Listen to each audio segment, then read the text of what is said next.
Well, the passage before us has to do with church growth.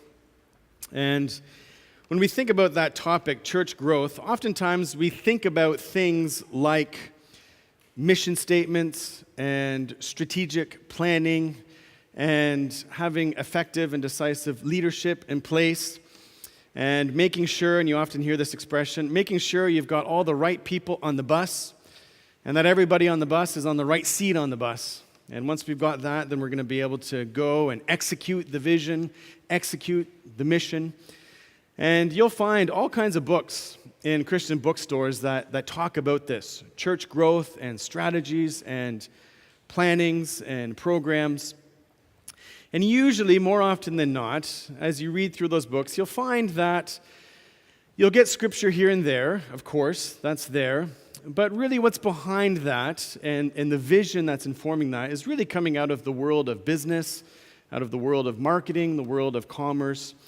And the view is that a church functions really a lot like a business or a corporation.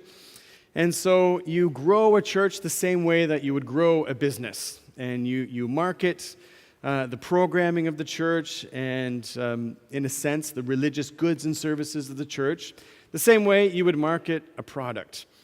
And too often, I find books on this topic, church growth or leadership or that kind of thing, tend to just be more of a superficially kind of baptized sociological or business approach to the church. And this passage before us that we have in Ephesians chapter 4 is about church growth.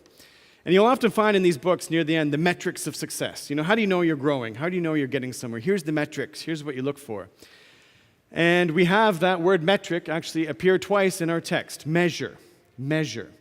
And Paul gives us a metric for our growth. He tells us what our growth looks like, and it's right there in verse 13. This is the metric of church growth. The measure or the metric of the stature of the fullness of Christ.